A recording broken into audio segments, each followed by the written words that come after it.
तर बघता आपल्या भांडूपच्या पालखीसाठी खास करून पवईवरनं आपला फ्रेंड्स ग्रुप आलाय. बोला ओम साईराम. इथे आपला पूर्ण युवा प्रतिष्ठानचा परिवार आहे.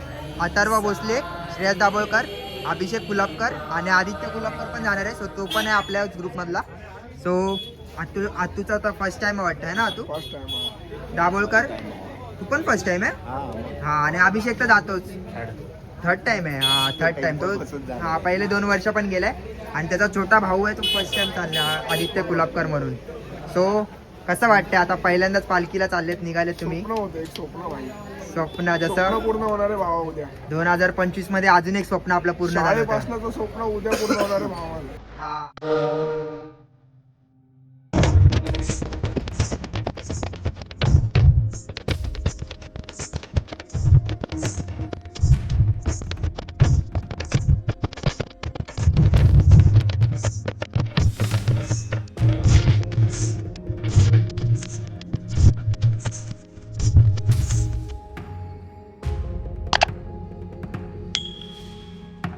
तर नमस्कार मित्रांनो, मी वेदांग पवार देवगडच्या राजा यूट्यूब चॅनलवरती तुमच्या सर्वांचा पुन्हा एकदा स्वागत करतो. तर मित्रांनो, उद्या 23 डिसेंबर म्हणजे आतुरतेने भांडुपकर या दिवसाची वाट पाहतात. कारण की आपली मुंबईतली सर्वात प्रसिद्ध अशी पालखी श्री साईभजन सांस्कृतिक मंडळाची पालखी उद्या आपल्या मुंबईमधनं म्हणजेच भांडुपमधून प्रस्थान करणार आहे शिर्डीला. सो त्याचीच आज तयारी आपल्याला बघायला मिळणार आहे आपल्या व्लॉगमध्ये आज. म्हणजे सर्व जे साई भक्त आहेत त्यांच्या बॅगा म्हणजे जे काही कपड्यांचं सामान वगैरे असतं त्यांचं, सो ते ट्रकमध्ये ठेवायला येणार आहेत आज संध्याकाळी. म्हणजे रात्री 9:30-10 पर्यंत येणार सर्व. सो तेच तुम्हाला आजच्या व्लॉगमध्ये दाखवणार आहे मी. आणि त्याचसोबत आज आपल्याला विघ्नेश मित्रांनी सुद्धा इन्व्हाइट केलं आहे. सो त्याचा पण आपण घरी जाऊन शूट घेणार आहोत. कारण की त्याचं पण न्यू कॅटरेस ओपन केलेलं आहे त्यांनी ऑलरेडी, कुंज विग या नावाने. सो ते पण तुम्हाला आज दाखवणार आहे मी. सो चला व्लॉगमध्ये एन्जॉय करा तुम्ही पुढे. व्लॉग खूप इंटरेस्टिंग राहणार आहे आजचा, कारण सर्व साई भजन पालखीची तयारी तुम्हाला आज बघायला मिळणार आहे व्लॉगमध्ये. तर मंडळी, आपलाच मित्र आहे विघ्नेश सावंत. सो त्याच्यात आज घरी आलोय. नुकताच मार्गशीर्ष संपलाय आणि त्यांची आज ऑर्डर आहे. सो बेसिकली ते काय काय सर्व करतात ते तुम्हाला आज मी त्या ताईकडे विचारूया आपण. सो नमस्कार ताई. हाय नमस्कार, मी कुंजल सावंत, विघ्नेशची बहीण आहे. आणि आमचं कुंजविक नावाचं कॅटरिंग आहे. आणि ते आम्ही लास्ट 10 इयर्स पासूनच करतोय. बट नॉर्मली आमचं लॉकडाऊन पासून हे जास्त आम्ही मार्केटिंग केली आमची. आणि आम्ही घरातूनच करतो, नथिंग एल्स, बाहेरून काहीच नाही. जेव्हा लॉकडाऊन स्टार्ट झालं तेव्हापासून आमचं जर्नी ही कॅटरिंगची स्टार्ट झाली. आम्ही 10 लोकांच्या जेवणापासून ते 500 प्लस लोकांशी आम्ही डिलिव्हर केलंय जेवण. इव्हन तिकडे जाऊन पण बनवलंय. लग्नाच्या हॉलमध्ये पण आम्ही जेवण दिलेले आहे. अच्छा, ओके. आणि बेसिकली स्मॉल इव्हेंट म्हणाल तर बर्थडेचे पण आम्ही इव्हेंट्स करतो. परत आपले एंगेजमेंट सेरेमनी, नेम सेरेमनी आणि अजून काही जे छोटे मोठे आपले सेरेमनी आपण सेलिब्रेट करतो ते सर्व आम्ही जेवण प्रोव्हाइड करतो. सो तुम्हाला पण कोणत्या इव्हेंटसाठी ऑर्डर वगैरे तुम्हाला द्यायची असेल, कॅटरिंग सर्व्हिस पूर्ण एकदम अवेलेबल असेल ना? म्हणजे तुम्ही बोलाल की आम्हाला बाबा 25 लोकांचं जेवण हवंय विथ सर्व्हिस, मग तुम्हाला सर्व्हिसेस साठी आम्ही लोक पण प्रोव्हाइड करतो. इव्हन आमचे न्यूटेन्सिल्स पण देतो, जे काही अवेलेबल तुम्हाला लागतील तसे आम्ही सर्व काही प्रोव्हाइड करतो. सर्व फॅसिलिटी इव्हेंट पण मॅनेज करून देतो. जसं की बर्थडे आहे, तिथे आपल्याला 50 लोकांचं जेवण, त्यांचं पार्टीसाठी जे मिकी माऊस लागतात किंवा आर्ट डेकोरेट लागतात, स्टॅच्यू वाला जो असतो ते सर्व आम्ही प्रोव्हाइड करतो. थीम वगैरे पण सर्व इव्हेंट मॅनेज करतो बेसिकली. आणि व्हेज नॉनव्हेज दोन्ही अवेलेबल होतं? व्हेज नॉनव्हेज दोन्ही अवेलेबल आहे. आणि आमची कुंजविकची स्पेशालिटी आहे की chicken biryani, chicken tandoori, fish fry, fish curry. Because आम्ही मालवण पासून बिलॉंग करतो. माझं गाव कणकवली आहे. तर आमची स्पेशालिटी ही आहे की आम्ही मालवण जेवण एकदम सुपर बनवतो. ओके. आणि माझी मम्मीच करते. तिला हेल्प करायला जास्त कोणी नसतं. फक्त 200 लोक असतील तर आम्ही फक्त 2-3 बायका आमच्या हाताखाली कटिंगला देतो. पण पूर्ण तडका देण्यापासून सर्व जेवणाचे मसाल्याचे अंदाज वगैरे सर्व मम्मीच करते. Okay okay, thank you. खूप छान माहिती दिली ताई.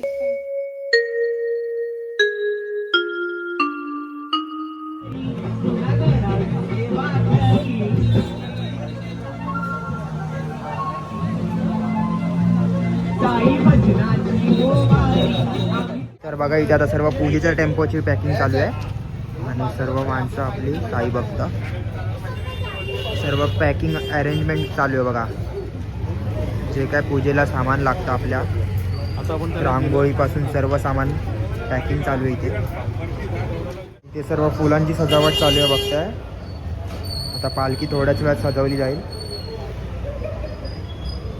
आणि आता पालखी थोड्याच वेळात इथे सजवतील.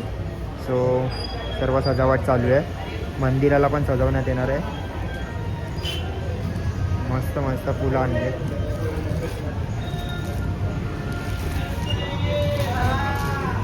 तर बघा आलो आता नवजीवन शाळेमध्ये, जिथे आपले सर्व साई भक्तांच्या बॅगा ट्रकमध्ये अपलोड केल्या जातात दरवर्षी. आणि आपल्यासोबत मॅनेजर पण आहे आणि हे आपले यूट्यूब फॅमिलीचे एक सबस्क्रायबरच आहेत. सो नमस्कार काका. नमस्कार, श्री स्वामी समर्थ. हां, नाव काय काका तुमचं? हर्षद खोळे, कुठं राहिला? साई विहार, नवनीत सदन. मग यावर्षी पालखीला जाणार आहे तुम्ही? हो, जाणार ठाण्यापर्यंत. ठाण्यापर्यंत. Okay okay. सो आता तुम्ही हे सर्व बघायला एन्जॉय हो. करायला आलेत आमचे ते नाईट मित्र वॉक. येतात, मित्र ते त्यांची वाट बघत थांबले. अच्छा ओके, थँक्यू, धन्यवाद ओळख दाखवल्याबद्दल. धन्यवाद. श्री स्वामी समर्थ. हां, गाव कोणतं आणि काका तुमचं? कुडाळ, भोगवे बीच. हां, आपल्या कोकणातलेच आहेत काका पण. सो आता थोड्याच वेळात आपले पण मित्र निघालेत पवईवरनं. सो ते पण येतील बॅगा ठेवण्यासाठी. आणि छोटी मंडळी तर आपली असतेच दरवेळेला. तर हे बघा किती टेम्पो आहेत. 1 2 3 4 5 असे मोठे टेम्पो आहेत. खाली पण एक आहे पूजेचा टेम्पो. त्याचबरोबर डीजेचा एक असणार आहे. छोटे टेम्पो आहेत पाणीसाठी. असे बरेच टेम्पो आहेत तिथे. तर या आता थोड्या वेळाने तुम्हाला भेटवतो आपले निलेश वगैरे आल्यावर.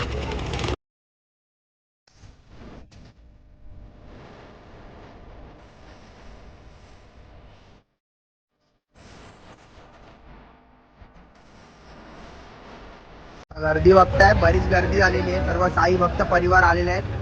हे सर्व मित्र आहेत. जय मोंडकर, भांडूपचा रील स्टार. दरवर्षीप्रमाणे ह्याही वर्षी व्हिडिओ शूटिंग चालू आहे इथे पण. आणि इथे पवारांची बॅग आहे. बॅग घ्या, बॅग घ्या. साईराम साईराम. थोड्याच वेळा तुम्हाला भांडूपमध्ये काय काय डेकोरेशन केलं ते पण तुम्हाला दाखवतो गाडीवरनं एक राऊंड मारून. तोपर्यंत तुम्ही बघताय पाठी आता गर्दी भरपूरच झालेली आहे. तर अजून आपल्याला काही यूट्यूबचे सबस्क्रायबर्स भेटलेले आहेत. तर दादा नमस्कार, नाव काय तुझं? नमस्कार, माझं नाव समीर राणे आहे. हां हां. माझं नाव गणेश गोरे आहे. अच्छा, मग दरवर्षी पालखीला चालत जाता तुम्ही? आम्ही बरीच वर्ष गेलेलो आहे. मध्ये मध्ये काही कारणास्तव जाऊ शकलो नाही. पण अच्छा आठवणीतले किस्से म्हणजे ही एक हा एक वेगळाच आनंद असतो पालखीतला. आपल्या रोजच्या कामातून सोडून काहीतरी म्हणजे वर्षभर वेगळं आपण मेहनत करत असतो आणि 8 दिवस हे स्वर्ग सुखाचे प्रवासासाठी आपले काढत प्रवासामध्ये असतो. मिळून जातात. आणि हा अनुभव एकदम तो वेगळाच असतो. 7 ते 8 दिवसाचा. वेगळ्या हा. प्रकारचे मित्र, वेगळ्या प्रकारचे भक्त आपल्याला या 7 ते 8 दिवसामध्ये मिळत असतात. गेल्या वर्षीचा विशेष अनुभव म्हणजे गणेश दादा सांगेल. अनुभव म्हणजे आम्ही बोटीच्या बोटी नाही सिन्नरच्या आतमध्ये आम्ही गेलेलो. अच्छा, हा. तर संध्याकाळच्या हॉलला खूप पाऊस आलेला. पूर्ण अच्छा. लाईट बीट गेलेली. डिसेंबर महिन्यात अचानक पाऊस आला. म्हणजे असा पाऊस होता. त्याच्या अगोदरही 1-2-4 वर्षापूर्वी कसारा घाटाच्या खाली पण पाऊस आम्हाला मिळाला होता. अच्छा, एकदम असं सुंदर वातावरण तयार झालेलं. म्हणजे तुमचा आता ग्रुप असणार आहे उद्या की दोघंच आमचा फक्त? नक्की ग्रुप आहे. आमच्या आमचा दोघांचाही ग्रुप आहे. ग्रुप आहे. अच्छा, आता 16 वर्ष झाला आम्ही या पालखीमध्ये आहे. 16 वर्षापासून 16 चालत आहे. वर्षापासून दादाला जास्त झाली. मी मध्ये मध्ये अच्छा. मी 2 व्हीलर बाईक घेऊन जायचो. 16-14 वर्ष. ओके.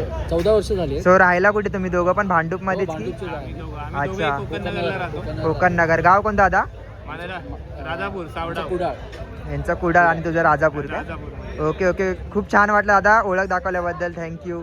तर बघताय अजून एक यूट्यूबर आपला निनाद सावंत, भांडूपमध्ये प्रसिद्ध असा YouTube channel Ninad Sawant official. So गेल्या वर्षीच्या काही आठवणी आहेत माझ्या निनादसोबतच्या. आणि यावर्षी तो पहिल्यांदाच पालखीला चाललायस वाटतं ना? पहिल्यांदा चाललोय आणि हा माझा पहिला एक्सपिरियन्स आहे. आणि मी कधीपासूनची मी वाट बघतोय साई पालखीला जाऊ, साई पालखीला जाऊ. अच्छा. फायनली मला परमिशन पण भेटली. मी बँकेमध्ये कामाला आहे. अच्छा. आणि बँकमध्ये मला परमिशन डायरेक्ट मला भेटली आणि हो. मला बँकेतून परमिशन सुद्धा भेटली साईवारी करण्यासाठी. आणि आता आम्ही दररोज तुमचे ब्लॉग बघूच, म्हणजे दररोज टाकशीलच ब्लॉग. हा पहिल्यांदा ब्लॉग आहे. तर मित्रांनो आता साईच्या पेजवर तर तुम्ही नक्की बघा. हा, म्हणजे जर तुम्हाला आठवत असेल तर लास्ट टाइम आम्ही दिवाळीत 10 दिवस कंटिन्यू दशावतार लाईव्ह केलं होतं. ते मी निनादसोबतच लाईव्ह केलं होतं. सर्व आम्ही सेटअप लावलेला. खूप जाम धमाल केली होती लास्ट टाइम. सो आणि निनाद आज पण बरेचसे दशावतार आहेत. आणि अच्छा. मध्ये मला फाईट करावं लागलं. मला स्ट्राईक्ससाठी मला कॉल्स येत होते अच्छा, ओके ओके. आणि मी ते सेट केलेलं आहे. काही एवढं टेन्शन नाही. आपलाच चॅनल चालायचं आहे, बस चालू दे. चालेल चालेल निलाद, तुला हॅपी अँड सेफ जर्नी. आणि खूप तुला पण चांगला भावा, प्रवास आपण होऊन दे. एकत्र जायचंय. हा, आपण भेटू शिर्डीला डायरेक्ट आता. पवईवरून गाडी आलेली आहे बघताय. म्युझिशियन गणेश. साईराम साईराम. हा, किती लोकांच्या बॅग आणल्यास गाडीतून यावेळेला? 10 ते 15 जण आहे आम्ही. अच्छा, आणि बाकीचे कुठे आहेत आपले फॅमिली मेंबर्स? येतील 2 मिनिटात येतील. अच्छा, ठीक आहे, चालेल चालेल. सायराम बाबा. साईराम. पब्लिक बघताय, बॅगा काय अजून थांबत नाही, 12:30 होऊन गेलेत तरी पब्लिक बघा. आणि गणेश आपला दरवर्षी भेटला असतंच, म्हणजे गेल्या वर्षी पण आपण यावर्षी जरा शिर्डीला. मला यायला भरपूर लेट झालाय हा, पण आलो. काय नाही. ऑफिसवरून आलास का आता? नाही रे, सर्व पोरं जमा होईपर्यंत फुल टाइम. तेच मी निलेशला मेसेज केला होता मगाशी, तो बोलला 11:30 पर्यंत आहे, निघू. येईल आत्ताच 2 मिनिटात. अच्छा, आणि तुम्ही याला ओळखतच असाल, लास्ट टाइम जेव्हा मी ब्लॉग बनवला होता शिर्डीला नाश्त्याच्या हॉटेलवर, हा, तिथे आपण भेटलो होतो शेवटच्या दिवशी प्रॉपर एकदम. हा, सकाळी सकाळी. भावाच्या चॅनलला सबस्क्राईब करा, लाईक करा आणि भरभरून शेअर करा. आणि गणेश तुझा कितवा वर्ष चालत जाण्याचं? माझं लॉकडाऊन पकडून 7वं वर्ष आहे. अच्छा, ओके ओके, चालेल. हॅपी अँड सेफ जर्नी तुला पण. थँक्यू. सांभाळून जा. साईराम. हा, आणि सर्व आपल्या भावांची काळजी घ्या. होय होय. तर आपला पूर्ण पवईचा फ्रेंड्स ग्रुप आलेला आहे आणि इथे निलेश भापकर सुद्धा आहे. दरवर्षी आपण भेटत असतो पालखी निमित्त, वर्षातून एकदा काय होणार पण भेटतो तरी. सो आता कामावरून आलास तू? कामावून झालं. अच्छा, बघताय कामावरनं येऊन रात्री 12:30 होऊन गेलेत आणि बॅग ठेवण्यासाठी खास करून गाडीने आलेत सर्व मित्र आपले. चालेल चालेल, सांभाळून जा बाबा.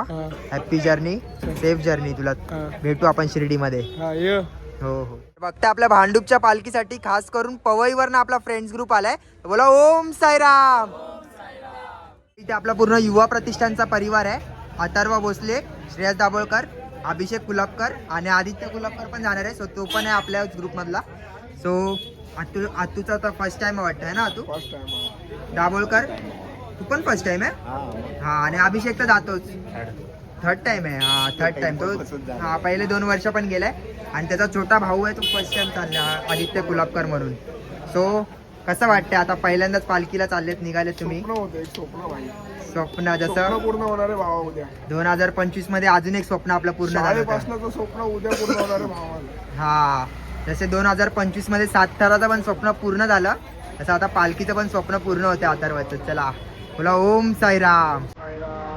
भेटू आपण शिर्डीला. मी डायरेक्ट शिर्डीला येणार आहे 30 तारखेला, तेव्हा आपण भेटू नक्की. भेटू भावा.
चला मित्रांनो, आजचा ब्लॉग तुम्ही इथपर्यंत बघितला असेल आणि ब्लॉग आवडला असेल तर नक्की आपल्या चॅनलला लाईक करा, कमेंट करा, शेअर करा आणि सबस्क्राईब करायला विसरू नका.